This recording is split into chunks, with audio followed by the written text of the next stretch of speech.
शांति बहुत गरीब थी। वो चंदनपुर नगर में रिक्शा चलाती थी। वो गर्भवती थी। 2 महीने पहले ही एक गाड़ी से टक्कर के कारण उसके पति हरिराम की मौत हो गई थी, जिसके बाद से घर की जिम्मेदारी शांति के ऊपर आ गई। उसके घर में उसके साथ सिर्फ उसकी सास बिमला ही रहती थी। शांति की सास बिमला शांति को बहुत परेशान करती थी, लेकिन फिर भी वो बिना कुछ बोले सब कुछ सहती रहती। उसका एक नियम था, कुछ भी हो जाए वो लक्ष्मी नारायण के मंदिर जाया करती थी।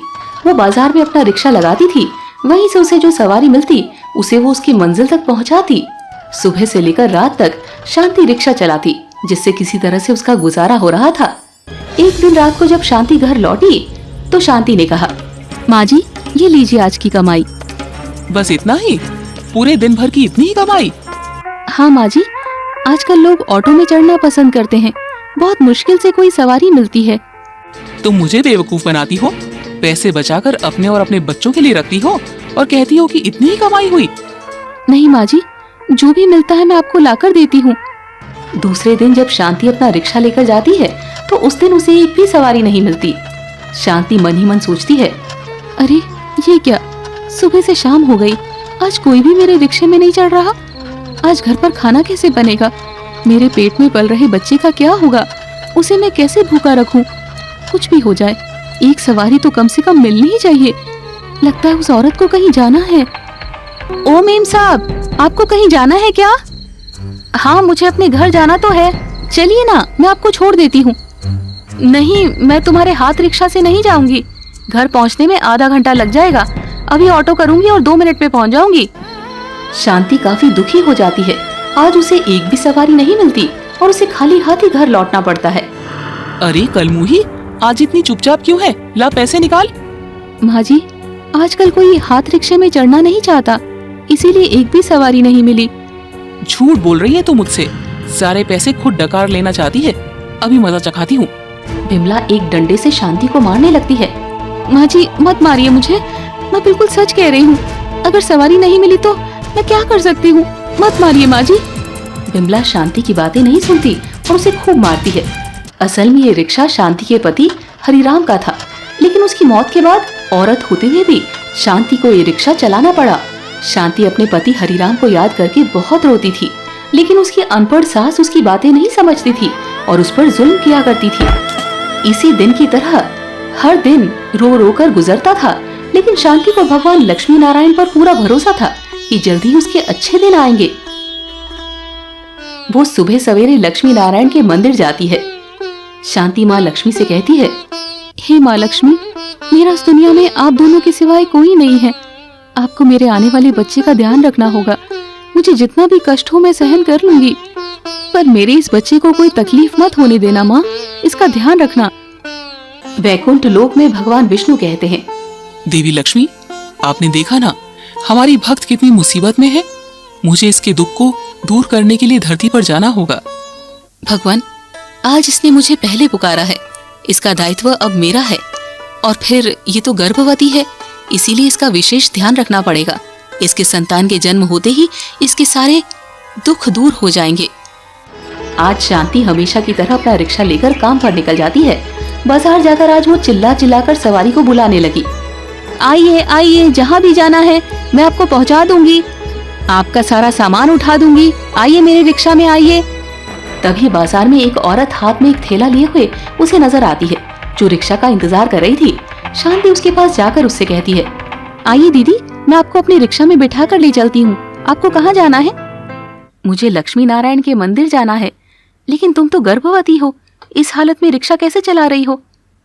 मैं बहुत गरीब हूँ दीदी, अगर मेहनत नहीं करूंगी तो कमाऊंगी कैसे, और कमाऊंगी नहीं तो खाऊंगी क्या? अपने बच्चे को इस दुनिया में लाने के लिए तकलीफ तो उठानी पड़ेगी, मैं उसे भूखा नहीं रख सकती दीदी। वो महिला शांति के रिक्शा में बैठ जाती है और रिक्शा चलाते हुए शांति से बातें करती है। तुम धन्य हो, तुमसे मिलकर आज मुझे पता चला कि माँ कितने कष्ट उठाकर अपने बच्चे को संसार में लाती है। तुम्हारी तकलीफ देखकर मेरी आंखों में आंसू आ रहे हैं और तुम इतना मुश्किल काम आसानी से कर रही हो। गरीब होना दीदी, इन सब की आदत हो गई है। बस मेरी तो यही इच्छा है कि लक्ष्मी नारायण की कृपा से मेरे बच्चे का नसीब बदल जाए, उसे मेरी तरह परेशानियों में जीना ना पड़े। भगवान तुम्हारा भला करेंगे, तुम्हारे साथ कुछ भी बुरा नहीं होगा। आइए, लक्ष्मी नारायण का मंदिर आ गया। शांति रिक्शा रोक देती है और वो महिला भी रिक्शा से नीचे उतर जाती है। बेटी, मेरे पास पैसे तो नहीं हैं, लेकिन तुम मेरा ये थैला रख लो, घर जाकर इसे देखना, इससे तुम्हारी तकलीफ जरूर दूर होगी। शांति घर पहुंचती है तो उसकी सास विमला पूछती है, दे मुझे जो कमा कर लाई है। माँ जी, ये कुछ रुपए है और एक महिला ने पैसे ना देकर एक थैला दिया है और कहा घर जाकर देखना। ला मुझे दे और रसोई में जाकर खाना बना। शांति अपनी सास को थैला देकर रसोई में खाना बनाने चली जाती है। विमला जब थैले में देखती है तो उसमें सोने के गहने मिलते हैं। उसे वो चुपचाप अपने अलमारी में रख देती है और शांति को इसके बारे में कुछ नहीं बताती। भगवान विष्णु कहते हैं, देवी, आपने शांति को धनवान बनाने का प्रयास तो किया, लेकिन सारा धन तो उसकी सास ने रख लिया। शांति के जीवन में कोई परिवर्तन नहीं आया। चिंता न करे भगवान, शांति अब मेरी जिम्मेदारी है।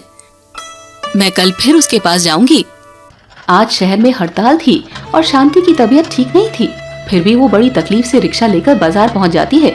शांति ग्राहक का इंतजार कर रही होती है कि महिला के वेश में देवी लक्ष्मी उसके पास आती है। महिला को देखकर शांति का चेहरा खिल जाता है और वो कहती है, क्या आज भी लक्ष्मी नारायण के मंदिर जाना है? हाँ, लेकिन आज तुम्हारी तबीयत ठीक नहीं लग रही। आप बैठे, मैं आपको मंदिर पहुंचा दूंगी। माँ लक्ष्मी रिक्शा में बैठ जाती है।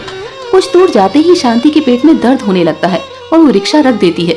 दीदी, मेरे पेट में बहुत दर्द हो रहा है, ये दर्द मुझसे बर्दाश्त नहीं हो रहा है। हे लक्ष्मी नारायण, मैं क्या करूं? मेरे बच्चे की रक्षा करो। लगता है बच्चे के होने का वक्त आ गया है। हड़ताल के कारण वहाँ आसपास कोई और वाहन नहीं चलता, इसीलिए वो महिला शांति से कहती है, तुम तुरंत रिक्शा में बैठो, मैं तुम्हें अस्पताल लेकर चलती हूँ। उस महिला के वेश में माँ लक्ष्मी रिक्शा चलाकर शांति को अस्पताल पहुंचाकर वहां एडमिट करवा देती है। बच्चा होने का समय हो गया है, लेकिन उसके लिए तुम्हें काउंटर पर 50,000 रुपए जमा कराने होंगे, उसके बाद ही हम कुछ कर सकेंगे। 50,000? लेकिन मेरे पास तो इतने पैसे नहीं हैं, मैं बहुत गरीब हूँ। शांति अपनी सास को फोन करके पैसा जमा करने के लिए कहती है। 50,000 रुपए मैं कहाँ से लाऊंगी? इतने पैसे तेरा पति छोड़कर नहीं गया, मैंने तेरे बच्चे का ठेका नहीं ले रखा है। तभी वो महिला के वेश में लक्ष्मी माता शांति से फोन ले लेती है। कल शांति से आपने जो थैला लिया था उसमें सोने के गहने हैं, उसे बेचकर पैसे ले आइए, आज शांति को पैसे की बहुत जरूरत है। माँ लक्ष्मी के ऐसे कहने पर बिमला सकपका जाती है और कहती है, तो कौन है तू? तुझे कैसे पता थैले के बारे में? मेरे पास शांति का कोई थैला नहीं है, वो गहने मेरे हैं और मैं उन्हें नहीं दूंगी। बिमला फोन रख देती है और उसे देखने तक नहीं आती है। वो महिला अपने गले का हार उतारकर डॉक्टर को देकर कहती है, अभी आप मेरा ये हार ले लें और शांति को एडमिट कर दें, बाद में मैं आपको सारे रुपए दे दूंगी। दिवाली आने वाली है, मुझे और भी कई जगह जाना है। डॉक्टर शांति को अस्पताल में भर्ती कर लेता है। कुछ समय बाद शांति ने एक बेटे को जन्म दिया। उसका बेटा पूरी तरह से स्वस्थ और तंदुरुस्त था।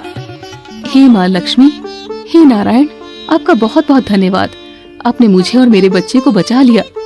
दीदी, न जाने आप कहाँ चली गई, पता नहीं मैं आपका ऋण कैसे चुका पाऊंगी। अब मुझे अपने बच्चे को लेकर मंदिर जाना होगा। आज दिवाली का दिन था। शांति अपने बच्चे के साथ लक्ष्मी नारायण के मंदिर पहुंचती है। मंदिर में बहुत भीड़ होती है, इसीलिए शांति मंदिर के भीतर नहीं जा पाती। तभी वो बाजार वाली दीदी मंदिर के भीतर से निकलकर शांति के पास आती है। क्या हुआ शांति, मंदिर में नहीं जाओगी? अरे, मैंने तो आपको अपना नाम नहीं बताया, तो फिर आपको मेरा नाम कैसे पता? आप कौन है दीदी? चलो मेरे साथ। वो महिला शांति का हाथ पकड़कर मंदिर के अंदर ले जाती है। तभी एक चमत्कार होता है और वहाँ तेज रोशनी फैल जाती है। शांति देखती है कि मंदिर पूरा खाली है और केवल वहाँ वो महिला होती है। शांति जब माँ लक्ष्मी की मूर्ति की तरफ देखती है तो उसे माता लक्ष्मी और उस महिला का चेहरा एक जैसा लगता है। शांति समझ जाती है कि माता लक्ष्मी पल पल उसके साथ थी। आप स्वयं माँ लक्ष्मी हैं? मेरा जीवन तो धन्य हो गया माँ, आपने मेरे लिए इतना कुछ किया। हाँ शांति, मैं माँ लक्ष्मी हूँ। मैं तुम्हारी परीक्षा ले रही थी। तुमने अपने बच्चे के लिए इतना कष्ट सहन किया, लेकिन तुम्हारा हम पर से विश्वास नहीं उठा। इतनी तकलीफ होने पर भी तुम्हारी भक्ति कम नहीं हुई। तुम परीक्षा में सफल हुई बेटी। मैं तुमसे बहुत प्रसन्न हूँ शांति। मैं तुम्हें वरदान देती हूँ कि आज के बाद से तुम्हें तकलीफ नहीं होगी। तुम्हारे जीवन में सिर्फ खुशियाँ ही खुशियाँ होंगी। तुम्हारे पास किसी चीज की कोई कमी नहीं होगी। तुम्हारा बेटा सर्वगुण संपन्न होगा। तथास्तु। ये बोलकर लक्ष्मी माँ वहाँ से अंतर्ध्यान हो जाती है। शांति की आंखों में खुशी के आंसू थे। लक्ष्मी माँ के वरदान से शांति के लिए मंदिर के पास एक बड़ा सा महलनुमा मकान बन गया, जिसमें सारी सुख सुविधाएं मौजूद थी। शांति के पास अब किसी चीज की कोई कमी नहीं थी। शांति अपने बेटे को लेकर उस महल में सुख से रहने लगी।